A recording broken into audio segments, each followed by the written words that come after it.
Hello everyone, welcome to my YouTube channel. आप सभी को स्वागत है हमारे आज के इस वीडियो में। फ्रेंड्स, इस वीडियो में बात करने वाले हैं बहुत ही इंपॉर्टेंट टॉपिक पर। देखो, आप सभी को बताया कि आज से तकरीबन 2 या 3 साल पहले एक अपडेट यहाँ पे गवर्नमेंट की तरफ से आया था और ये कहा गया था कि कुछ दिनों में जो है एक नेशनल रिक्रूटमेंट एजेंसी यानी कि एनआरए का गठन किया जाएगा, जो सभी एग्जाम्स को लेगी, चाहे वो बैंकिंग का है, रेलवे का है या फिर एसएससी का है। अभी आपको पता है कि जब भी कोई एग्जाम होता है तो उसके लिए एक एग्जाम कंडक्टिंग एजेंसी का चयन किया जाता है, जैसे आपका टीसीएस है। तो यहां पर गवर्नमेंट ने क्या कहा था 2 से 2.5 साल पहले कि एक एनआरए का गठन किया जाएगा, नेशनल रिक्रूटमेंट एजेंसी का, जो एक एग्जाम कराएगी जिसको सीईटी बोला जाएगा, यानी कि कॉमन एलिजिबिलिटी टेस्ट बोला जाएगा।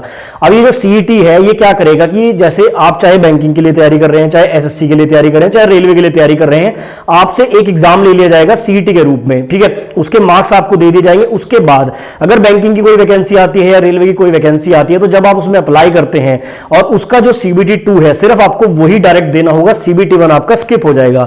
ये मैं बात कर रहा हूं 2 से 2.5 साल पहले जो गवर्नमेंट ने अपडेट दिया था। अब यहां पर इसी अपडेट पर ताजा खबर आई है कि जो आपका एनआरए है, नेशनल रिक्रूटमेंट एजेंसी, उसका यहां पर गठन हो चुका है और बहुत जल्द आपका ये एजेंसी हरकत में आने वाली है। यानी कि रेलवे की जो अपकमिंग वैकेंसी है उसमें आपको एनआरए यानी कि नेशनल रिक्रूटमेंट एजेंसी का जो हस्तक्षेप है वो देखने को मिल सकता है। यानी कि जो आपका अपकमिंग एग्जाम्स हैं, जो इलेक्शन के आसपास वैकेंसीज की बात हो रही है रेलवे में, वो एग्जाम अब आपका एनआरए यानी कि नेशनल रिक्रूटमेंट एजेंसी कराएगी। अब चलिए क्या है पूरी अपडेट बात कर लेते हैं, उसके बाद इसके जो प्लस पॉइंट और नेगेटिव पॉइंट है उस पर भी हम लोग बात करेंगे। तो जैसा कि साइड में आप लोग देख सकते हैं, यहां पर ये आज ही के न्यूज़पेपर का आर्टिकल है। आज ही के न्यूज़पेपर में ये पूरी जो बात है वो प्रिंट हुई है और जल्दी आपको इसका ऑफिशियल जो सर्कुलर है या जो ऑफिशियल डॉक्यूमेंट है वो भी देखने को मिल जाएगा। 2 से 4 दिनों के अंदर ये भी किसी ना किसी वेबसाइट पर आ जाएगा। अभी यहां पर जो रेलवे ने अनाउंसमेंट जो की है वो यहाँ पे सारी चीजें प्रिंट हुई है, मैं आपको दिखाना चाहूंगा। इन्होंने लिखा है अगले साल से ग्रुप बी और ग्रुप सी पदों के लिए कॉमन टेस्ट होगा। देखो, सबसे पहले तो अगले साल की बात हो रही है, यानी कि 2024 की,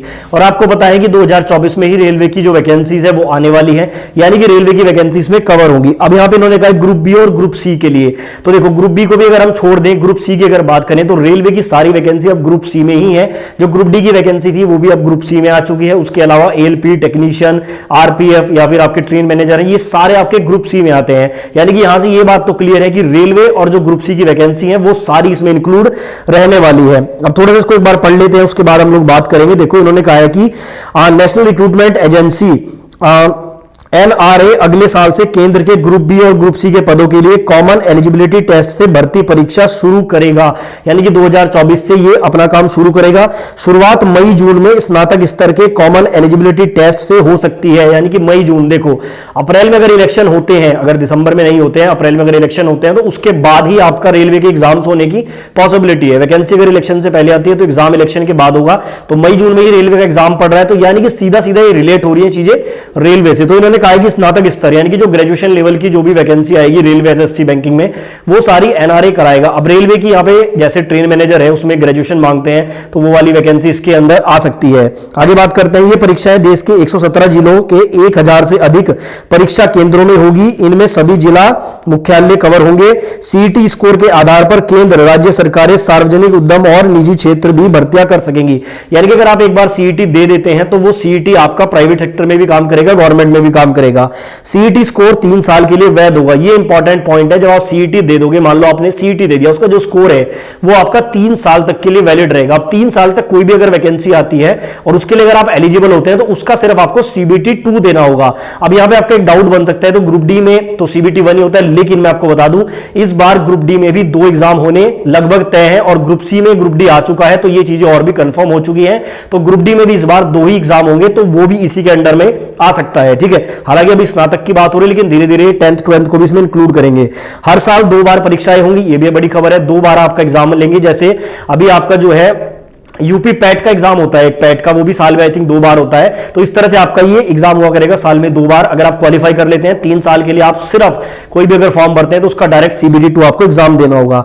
यह परीक्षाएं अभी तक service selection commission, railway recruitment board और institute of banking personnel selection जैसी अलग अलग एजेंसियों के जरिए होती है। यानी कि अभी देखो क्या है कि जो बैंकिंग एग्जाम है वो टीसीएस लेता है, कई बार अभी ग्रुप डी का जो है दूसरी कंपनी ने लिया था, एनएसईआईटी ने लिया था, इस तरह से होता है। तो ये चीजें अब खत्म हो जाएंगी। एनआरए यानी कि नेशनल रिक्रूटमेंट एजेंसी ही सभी का एग्जाम लिया करेगी।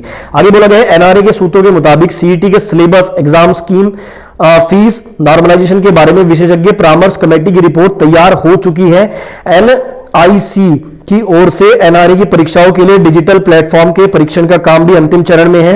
एनआरए ने रेलवे बोर्ड, बैंकिंग संस्था और सेवा चयन आयोग से इस संबंध में चर्चा शुरू कर दी है। देखो ये बात तो कंफर्म है कि अगर रेलवे का एग्जाम एनआरए लेता है या एनआरए यहां पर इंप्लीमेंट होता है तो सिलेबस में आपको मेजर चेंजेस देखने को मिलेंगे। क्योंकि देखो बैंकिंग में आपकी इंग्लिश आती है, रेलवे में इंग्लिश नहीं आती है। ऐसे ही बहुत सारे एग्जाम्स हैं जहां पे हिंदी आती है तो यहां पे रेलवे में हिंदी भी नहीं आती है। अब जब ये सारे एक ही उसमें कवर होंगे तो सिलेबस पे इंपैक्ट पड़ेगा। जो पहला टेस्ट होगा यानी कि जो एनआरए जो आपका सीईटी कॉमन एलिजिबिलिटी टेस्ट लेगा, इसमें आपका इंग्लिश इंक्लूड हो सकता है, हिंदी भी इंक्लूड हो सकता है। जैसे यूपी पैट की अगर मैं बात करूं, उत्तर प्रदेश में जो पैट का एग्जाम होता है उसमें बहुत सारे सब्जेक्ट आते हैं, जनरल अवेयरनेस, साइंस वगैरह सब इंक्लूड कर दिया जाता है। तो ये बात तो तय है कि आने वाली रेलवे की वैकेंसीज में आपको सिलेबस चेंज देखने को जरूर मिलेगा। ठीक है, तो बाकी इसका जब ऑफिशियल डॉक्यूमेंट आ जाएगा तो चीजें और क्लियर हो जाएंगी क्या क्या सिलेबस में चेंज है। लेकिन ये मान के चलो कि आने वाले दिनों में अब यहां पर चीजें बदलने वाली हैं। पिछले महीने संसद की स्थायी समिति की रिपोर्ट एजेंसी ने बताया था कि सीईटी के आयोजन की उनकी तैयारियां अंतिम चरण में है, यानी कि अंतिम चरण में पहुंच चुके हैं लोग। लेकिन तीनों स्तर 10वीं 12वीं और स्नातक एक साथ सीईटी आयोजित करने में उन्हें पहली बार में आवेदकों की बड़ी संख्या को संभालना, यानी कि सभी का एग्जाम अगर एक साथ लेंगे तो बड़ी मात्रा में स्टूडेंट होंगे। इसलिए पहले क्या करेंगे, ग्रेजुएशन वालों का लेंगे सीईटी के तहत, उसके बाद 10th 12th भी इसमें इंक्लूड हो जाएगा। ठीक है, यही बात इन्होंने बोली है कि पहली बार में बड़ी संख्या होगी। इसके बाद समिति ने ग्रेजुएट लेवल के सीईटी से शुरुआत करने की सिफारिश है। कमेटी ने जब तक एनआरए सीईटी शुरू नहीं कर पा रहा है तब तक रेलवे भर्ती बोर्ड से परीक्षा केंद्र बढ़ाने की सिफारिश की है ताकि आवेदकों को 100-200 किलोमीटर के दायरे में परीक्षा केंद्र मिल जाए। चलो यहाँ पे देखो क्या है कि कुछ अगर नेगेटिव पॉइंट आएंगे तो पॉजिटिव पॉइंट में आएंगे, सेंटर्स यहाँ पे नजदीक रहेंगे। दूसरा, आपको सभी एग्जाम्स के 2-2 सीबीटी नहीं देने होंगे, ये एग्जाम देके आप 3 साल के लिए फ्री हो जाएंगे। उसके बाद डायरेक्ट आपको सीबीटी 2 देना है, चाहे आप एसएससी का दें चाहे बैंकिंग का दें। तो यहां पर कुछ इसकी अच्छी चीजें भी हैं। ठीक है, तो ये पूरा यहां पे अपडेट है, ये मैं टेलीग्राम में दे दूंगा, न्यूज़पेपर का ये आर्टिकल है, ये आप देख सकते हैं। और यहां पे सारी चीजें इन्होंने डिटेल में बताई है। तो यहां पे अब मेजर पॉइंट क्या क्या निकलते हैं मैं आपको बता दूं। एक तो आपके सिलेबस में चेंजेस देखने को मिल सकते हैं, जो आपका सीबीटी 1 का सिलेबस होगा रेलवे का। ठीक है, कहीं ना कहीं कॉम्पिटिशन में यहां पर आपको मेजर डिफरेंस देखने को मिलेंगे, वो नेक्स्ट वीडियो में बात करूंगा। अभी के लिए अपडेट था। आपकी इस बारे में क्या राय है, क्या आप इस बारे में सोचते हैं, कमेंट बॉक्स में जरूर बताएं।